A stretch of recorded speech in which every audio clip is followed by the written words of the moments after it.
Hi friends, welcome back to my channel. இன்னைக்கு இந்த வீடியோவில் என்ன ரெசிபி பார்க்க போகிறீங்கன்னா ஒரு ஃப்ரான்ஸ் பிரியாணி தான். இந்த பிரியாணி வந்து நான் என்னோட ஸ்டைலில் செய்தேன். இந்த பிரியாணி வந்து நிறைய விதமாக நிறைய வெரைட்டியாக வந்து செய்யலாம். நான் வந்து இது ஒரு வெரைட்டியாக செய்திருக்கேன். உங்களுக்கு இந்த வீடியோ பிடிச்சிருந்தா மறக்காம உங்கள் ஃப்ரெண்ட்ஸ் அண்ட் ஃபேமிலியில் நிறைய ஷேர் பண்ணுங்கள். வாங்க எப்படி செய்கிறதுன்னு பார்க்கலாம். ரொம்ப சிம்பிளாக தான் செய்திருக்கேன் நான். நீங்களும் உங்கள் வீட்டில் வந்து ட்ரை பண்ணிவிட்டு உங்களுக்கு எப்படி வந்துச்சுன்னு சொல்லி எனக்கு கமெண்ட் பண்ணுங்கள். இது கூட வந்து நான் ரைத்தா எதுவுமே பண்ணியிருக்கல, வெறும் ஆனியன் மட்டும் ஸ்லைசஸ் கட் பண்ணி வச்சுருக்கேன். ஏன்னா வந்து இந்த ஃப்ரான்ஸ் பிரியாணிக்கு வந்து ரைத்தாலாம் அவ்வளோ நல்லா இருக்காதுன்ட்டு எனக்கு பர்சனலாக தோணுது. உங்களுக்கு வந்து ரைத்தாலாம் பிடிச்சிருந்தா நீங்கள் வந்து ரைத்தா வந்து இது பண்ணிக்கலாம். பாருங்கள், இந்த ஃப்ரான்ஸ் பிரியாணிக்கு வந்து நான் வந்து ரைஸ் வந்து ஃபஸ்ட்டே வேக வச்சுக்கிறேன். அதுக்கு வந்து நான் ஒரு 3 கிளாஸ் அளவுக்கு வந்து ரைஸ் எடுத்திருக்கேன். அந்த ரைஸ் வந்து நம்ம வைக்கிறதுக்கு போடும்போது வந்து இதில் பட்டை, ஏலக்காய், கிராம்பு, அப்புறமா தேவையான அளவு உப்பு போட்டு நம்ம வந்து வேக வச்சுக்கலாம். வந்து ஃபுல்லாக வந்து வேக வைக்க வேண்டாம், பாதி வேக வச்சுக்கினா போதும். பாருங்கள், பாதி அளவுக்கு வெந்திருக்கு. அதை ஒரு ஓரமாக வச்சுட்டு நம்ம வந்து மசாலா வந்து ஃபஸ்ட்டே ரெடி பண்ணிக்கணும். அரிசி நம்ம வேக வைக்கும் போது நம்ம வந்து மசாலாவும் ஒரு பக்கம் ரெடி பண்ணிக்கணும், இல்லைன்னா வந்து அரிசி வந்து ஜாஸ்தியாக வெந்துடும். இது வந்து சின்ன ப்ரான்ஸு. இது வந்து நான் ஒரு 1/2 கிலோ அளவுக்கு வந்து வாங்கிட்டு வந்திருந்தாங்க. அது வந்து 1/2 கிலோவுக்கு வந்து க்ளீன் பண்ணிவிட்டு அது வந்து நல்லா வாஷ் பண்ணிவிட்டு மஞ்சள் தடவி கொஞ்சம் நேரத்துக்கு நம்ம வச்சிடலாம். சில பேர் வந்து மசாலா மேரினேட் பண்ணியே கூட வைக்கிறாங்க. நான் அந்த மாதிரி எதுவும் பண்ணலை, வெறும் மஞ்சள் மட்டும் போட்டு வச்சுருக்கேன்.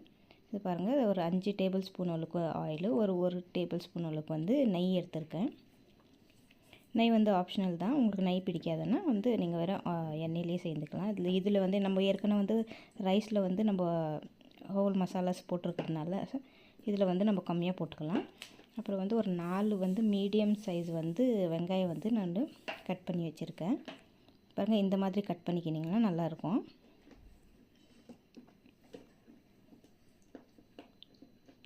இது வந்து நல்லா ஃப்ரை ஆகட்டும். இதில் 4 வந்து பச்சை மிளகா சேர்த்துருக்கேன். என்கிட்ட வந்து புதினாவும் கொத்தமல்லி வந்து கொஞ்சம் கம்மியாக இருந்ததுனால கம்மியாக சேர்த்துருக்கேன். உங்கள்கிட்ட இருந்துச்சுன்னா புதினாவை ஒரு அரை கட்டு அளவுக்கு வந்து நீங்கள் வந்து சேர்த்துக்கலாம், நல்லாயிருக்கும் அந்த ஃப்ளேவர் வந்து. அப்புறம் வந்து 3 போல் வந்து தக்காளி கட் பண்ணி வச்சுருக்கேன், அதையும் வந்து நான் இதுக்குள்ளே ஆட் பண்ணிடுறேன். அப்புறம் வந்து இஞ்சி பூண்டு பேஸ்ட்டு ஒரு டேபிள் ஸ்பூன் அளவுக்கு. இஞ்சி பூண்டு பேஸ்ட் வந்து வீட்டிலே சேர்ந்துருக்கிற பேஸ்ட்டாக இருந்தால் ரொம்ப நல்லாயிருக்கும் டேஸ்ட்டு. இந்த கடையில் வாங்குகிற இஞ்சி பூண்டில் வந்து பார்த்திங்கன்னா வினிகர் ஆட் பண்ணியிருப்பாங்க. வீட்டிலே நம்ம மசாலா வந்து அரைச்சி சேர்க்கும் போது கொஞ்சம் டேஸ்ட் வந்து ஒரு டிஃப்ரென்ஸாக இருக்கும். கடையிலேருந்தும் ஒரு டைமில் நம்மக்கிட்ட இஞ்சி பூண்டு இல்லாத போது நம்ம கடையில் வந்து வாங்கி சேர்த்துக்கலாம். நானும் நிறைய டைம் வந்து சேர்த்துருக்கேன். அது பாருங்கள், இந்த மாதிரி தக்காளி வந்து கொஞ்சம் நல்லா கொள்ளைய வேகிற அளவுக்கு நம்ம வந்து இதில் வந்து மஞ்சள் தூள், நம்மளுக்கு தேவையான மசாலா மஞ்சள் தூள், தனியாத்தூள் வந்து, அப்புறமா சில்லி பவுடர், பச்சை மிளகாயில் வந்து பார்த்திங்கன்னா காரம் இல்லை, அதனால் வந்து நான் வந்து ஒரு டேபிள் ஸ்பூன் அளவுக்கு வந்து சில்லி பவுடர் சேர்த்துக்கிறேன்.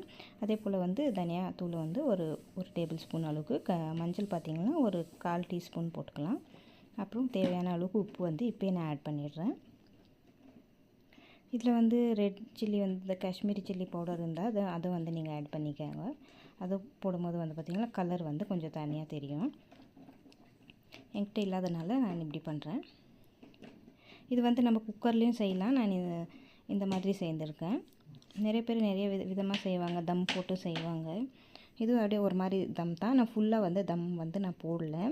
வந்து இது வந்து நல்லா ஃப்ரை ஆன பிறகு வந்து இதிலே வந்து ரைஸ் மிக்ஸ் பண்ணிகிட்ருக்கேன் நான். ஃபுல்லாக தம் போட்டு செய்கிறது வந்து அது வந்து ப்ராசஸ் வந்து கொஞ்சம் டிஃப்ரென்ஸாக இருக்கும்.